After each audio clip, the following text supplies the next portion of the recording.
Assalamu alaikum wa rahmatullah. Peace and blessings be with you, brothers and sisters. I'm going to read from an old book. This book is called Mercy Oceans, and what it is essentially is a series of talks given by Sultan al-Awliya, Sayyidina Shaykh Muhammad Nazim Adil al-Haqqani. And these go back all the way to 1980.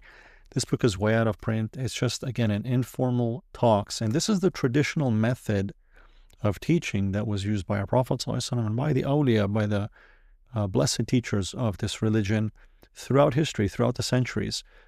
Informal teaching through companionship. So these are basically informal talks given by Shaykh that have been transcribed or recorded, written, and then published. And I just want to read a brief one because, again, we always have to be trying to remember and to be reminded. Otherwise, our hearts will gravitate towards dunya, towards the world, and we lose ourselves. We start to drown in the ocean of dunya. So there are two oceans, and this little excerpt actually touches on this point.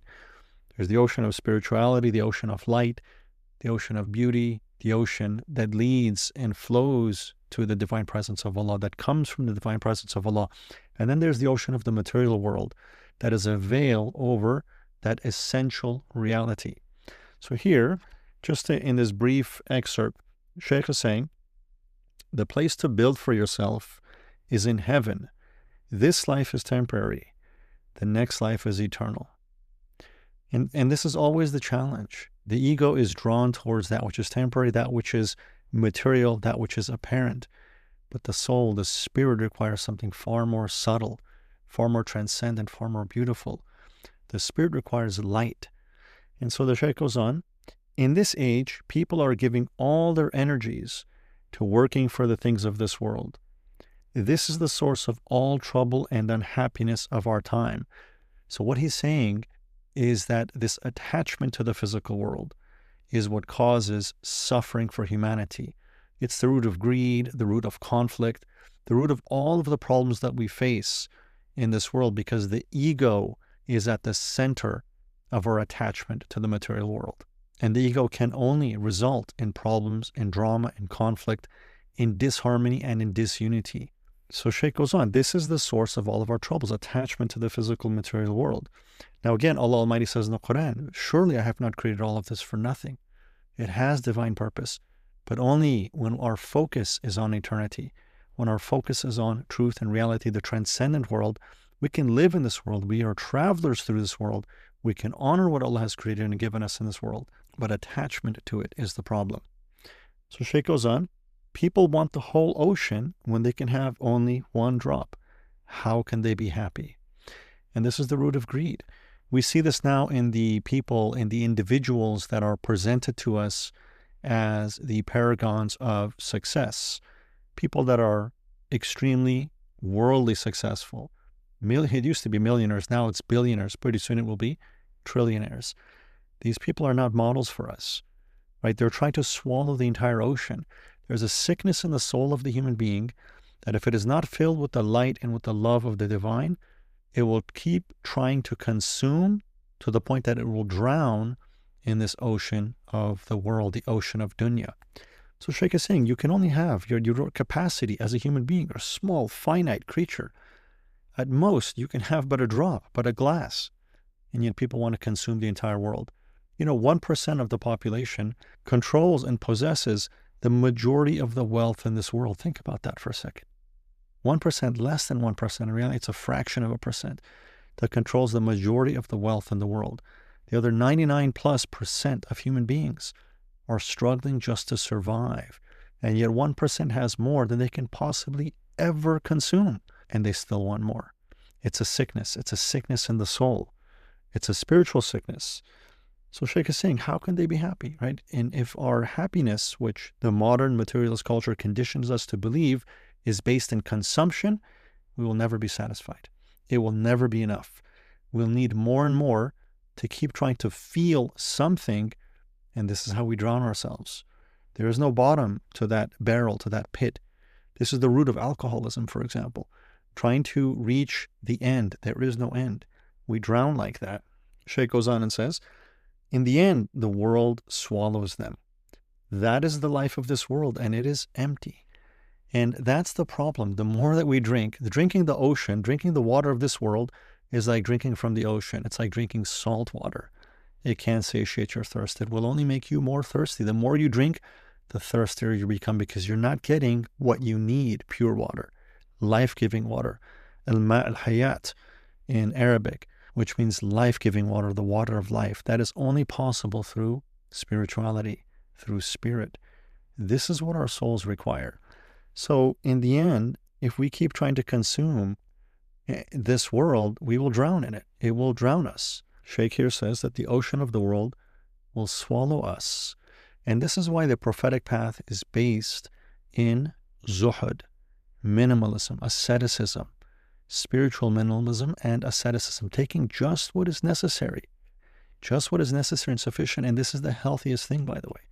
There's no virtue, there's no benefit in overconsumption.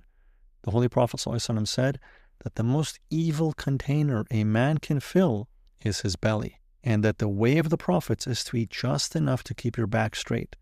And if you're finding that that is difficult for you, then 1/3 food, 1/3 water, and 1/3 air. Now contrast that to the way that we typically eat. Beyond even that, we fill ourselves completely with food. No room for water or air. You have difficulty even breathing at the end of such meals. Again, may Allah protect us and guide us back to the perfect prophetic path of purity and of excellence, of spiritual excellence. Shaykh goes on here. A man living for this world, wasting his body, money, and life, will tire and die without any benefit to himself. But a man using his mind will take benefit from this life, building home, family, and business from which he will take eternal benefit. So Allah has given us so much in this world, so many things that we can actually enjoy and benefit from. Home, family, love, companionship, relationships, friendships, and so on, right? We can benefit from these things, but only when they are for the sake of truth, for the sake of reality, for the sake of God, for the sake of eternity. If we focus on them just for their material value, these things will become a source of suffering for us. We can love these things, but we must do so without attachment and also with the intention that it is for the sake of Allah. For example, if you have a home, it should be made to be a place of worship, a place of light, a place of beauty. This is what is pleasing to Allah. This is what is nourishing to our souls. And this will then make all of this of benefit to us in the hereafter, because the more that we enjoy these things, it is for the sake of Allah, which is for the sake of that which is eternal. If our attachment, if our love is bound purely to the physical material plane, all of that will die. And we'll have a hard time leaving this physical world, the material world, which is the destiny of every soul. This is again the source of suffering, attachment to the physical material plane. And so Shaykh here concludes and says, when a man is thirsty, he imagines he drinks all the rivers and springs, yet one glass is enough. Right? So you've heard the saying, I'm so hungry I could eat a horse. I'm so hungry I could eat, a cow. Nobody can eat a horse or a cow. No human being can eat that. But it's a figure of speech. I'm so thirsty I can drink the whole river. I can drink the whole ocean. In reality, we can but drink a glass, and that's all we need. It's a figure of speech, but it points to a problem within the ego, that when it is in need of something, when it wants something, it doesn't understand its limits. It doesn't even understand its capacity. It doesn't understand what's healthy. So for example, if you're very hungry, and we see this when we fast, right? We experience this when we fast, become extremely hungry, and when it's time to break fast, we often overindulge. We often overconsume. We often eat way too much, and that's unhealthy for us. It makes us sick. I've heard that in some Muslim countries, the hospitals get even more busy during Ramadan because people are over-consuming in the evening, at night when they break their fasts. And how tragic, because the point of fasting is to learn discipline, is to learn restraint, is to make do with less, to fill ourselves with breath, with light, with spirit, and not with material things, not with material food even, right? Just enough to survive, enough to keep the back straight, as the Prophet ﷺ said. And may Allah give us the wisdom, the discipline, the strength, and the capacity to remember this when it matters. So again, when a man is thirsty, he imagines he drinks all the rivers and springs, yet one glass is enough. Why do you wish to drink all the rivers and springs? You may fall in from too much drinking. So may Allah Almighty subhanahu wa ta'ala bless our noble teachers, the great awliya of Allah, the great teachers of this faith, the teachers of spirituality, the teachers of spiritual excellence, the teachers of self-purification. In simple words, right? It doesn't have to be too academic. It doesn't have to be too complicated. In simple words, they make the meaning clear. Live in the way that the Prophet ﷺ lived. Live as an ascetic, as a minimalist, as a spiritual minimalist. Take just what you need.